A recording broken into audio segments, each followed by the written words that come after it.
앞서 말씀을 드렸던 대로 뉴욕 증시는 독립기념일로 휴장을 하루 했습니다. 그런 가운데 소식들은 계속 나와줬고요. 유럽 증시에서도 봐야 될 이슈들이 많이 있었기 때문에 오늘도 뉴욕 현지 연결해서 자세한 내용들 알아보겠습니다. 김한희 특파원입니다. 안녕하십니까? 네, 안녕하세요. 네. 자, 어쨌든 뉴욕 증시는 휴장한 가운데 금리 인하에 대한 기대감은 상당히 좀 고조가 되고 있는 모습이고요. 그런 가운데 유럽에서는 여러 가지 정치 이슈들이 많이 나오고 있습니다. 어땠습니까? 네, 오늘은 미국의 독립기념일로 뉴욕 증시가 휴장을 했는데요. 유럽 증시는 일제히 상승 마감에 성공했습니다. 미국 금리 인하 기대감이 커지는 가운데 이날 실시된 영국 총선에서 노동당이 크게 승리할 것이라는 관측이 유럽 증시의 훈풍을 불어넣었습니다. 독일 닥스 지수는 전장보다 0.41% 상승한 18,450.48의 장을 마쳤고요. 프랑스 파리 하크 40 지수도 0.83% 오른 7,695.78에 마감했습니다. 영국 FTSE 지수도 0.86% 상승하며 8,241.26에 끝났습니다.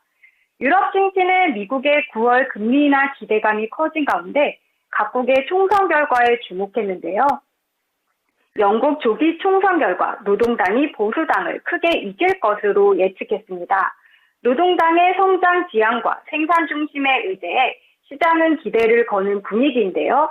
프랑스 역시 오는 7일 실시되는 2차 결선 투표에 대한 전망이 투심을 자극했습니다. 유럽연합은 5일부터 중국산 전기차에 대해 최고 47.6%의 관세를 부과하기로 결정했습니다. 이번 결정으로 EU에 수출하는 중국 전기차가 42%나 줄어들 것이라는 전망도 나왔는데요. EU 집행위원회는 오늘 반보조금 조사 결과에 따라 중국산 전기차 잠정 상계 관세율을 17.4에서 37.6%로 결정했다고 밝혔습니다. 이날 조사 결과가 EU 관보에 게재됨에 따라 내일부터 시행에 들어갑니다. 잠정 상계 관세는 EU가 기존에 중국산 전기차에 부과하던 관세 10%에 추가로 적용돼 최종 관세율은 27.5에서 47.6%로 대폭 인상됩니다. 이번 잠정 상계 관세 부과는 오늘 11월까지 4개월간 이어지며 EU 27개국 회원국의 투표를 통해 5년간의 확정 관세로 전환할지 여부를 결정하게 됩니다. 이런 가운데 중국산 전기차에 대한 EU의 고율 관세를 부과로 중국이 EU에 수출하는 전기차가 42%나 감소할 것이라는 독일 킬세계 경제연구소와 오스트리아의 경제연구소 시뮬레이션 결과도 나왔었습니다. 네, 자, 유럽에서 있었던 소식들을 접해봤습니다. 그런 가운데 또 종목별로 안 볼 수가 없는데요. 이번 주를 딱 한 단어로 줄이면 테슬라가 아닐까 좀 이런 생각이 들고요. 여기에 더해서 엔비디아와 또 데이터 센터 맛집이 되고 있는 아마존과 관련된 소식들 들어보겠습니다. 네, 이번 주 내내 핫했던 종목 테슬라입니다. 지난달 25일부터 7거래일 연속 랠리를 이어갔는데요. 특히 하반기 첫 거래일인 이번 주 월요일부터 어제까지 3일간 무려 24.5% 올랐습니다. 여기에 테슬라가 처음으로 중국 정부에 자동차를 공급하게 됐다는 소식이 전해졌습니다. 로이터 통신은 펑파이 신문 등 현지 매체를 인용해 테슬라의 주력 제품인 모델 Y가 중국 정부의 관용차 조달 목록에 처음으로 포함됐다고 보도했습니다. 순수 외국 브랜드로는 테슬라가 유일하게 이름을 올렸고 그 외 중국 지리자동차 매각대 스웨덴 볼보의 XC40 등 나머지 54종은 중국 토종 브랜드가 채웠습니다. 중국에서 전기차 수요 감소로 매출 둔화를 겪었던 테슬라는 최근 관용차 채택 외에도 완전 자율주행 FSD 기술 판매도 초입기에 들어가면서 연이은 호재가 터지며 반등의 기회를 노리고 있습니다. 또한 투자은행들이 잇따라 목표가를 상향하며 자율주행차인 로보택시 호재가 아직 남아있다고 강조하고 있습니다. 이번에는 엔비디아 소식인데요. 시총 1위를 찍고 최근 살짝 주춤하는 모습을 보였기도 했었죠. 어제는 오랜만에 4.57% 오르며 기지개를 폈습니다. 여기에 엔비디아가 미국의 대중 반도체 수출 통제에도 불구하고 올해 중국 시장에 우리 돈 17조 원 규모의 인공지능 반도체를 판매할 것이라는 전망이 나왔습니다.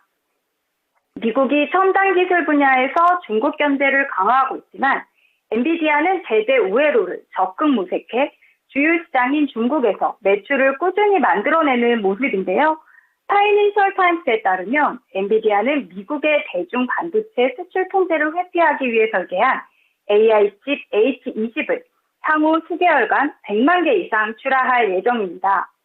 엔비디아가 중국에 수출하는 H20의 연산 능력은 엔비디아 주력 AI 칩인 H100의 5분의 1 수준인데요. 하지만 미국이 지난 2022년 10월부터 대중 반도체 수출 통제 조치를 시행하면서 중국이 H100 등 첨단 반도체를 구할 수 없게 되자 미국 정부의 제재를 회피해 성능을 낮춘 엔비디아 칩에 대한 중국 내 수요가 폭증하고 있는 겁니다. 아마존이 호주 정부와 협력해 1급 기밀을 다루는 클라우드 데이터 시스템을 구축합니다. 월스트리트 저널에 따르면 리처드 말레스 호주 부총리 겸 국방부 장관은 오늘 오전 수도 캔버라에서 연 기자회견에서 아마존의 클라우드 사업부인 아마존 웹 서비스와 파트너십을 맺었다고 밝혔습니다. 말레스 부총리는 호주 정부가 이를 위해 향후 10년간 최소 20억 호주 달러, 즉 약 1조 9천억 정도이거든요.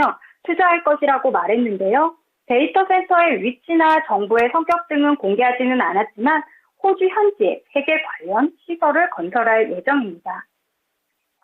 이제 내일 일정 살펴보겠습니다. 내일은 고용지표 발표 있는데요. 당 개장 전 6월 비농업 부문 신규 고용 실업률이 공개됩니다. 미국의 실업률은 지난 5월 2022년 2월 이후 처음으로 4%를 넘었습니다. 금융시장은 6월 실업률도 4%를 기록할 것으로 전망하고 있는데요. 비농업 부문 신규 고용은 19만 5천 명 증가했을 것으로 예상하고 있습니다. 이번 주 내내 랠리를 이어갔던 주식시장에서 내일 고용 둔화 지표 결과에 따라 앞으로의 방향성에 영향을 미칠 것으로 보입니다. 네, 자, 테슬라로 시작해서 고용 지표로 마무리 짓는 한 주인 것 같습니다. 끝까지 지켜볼게요. 고맙습니다. 네, 감사합니다.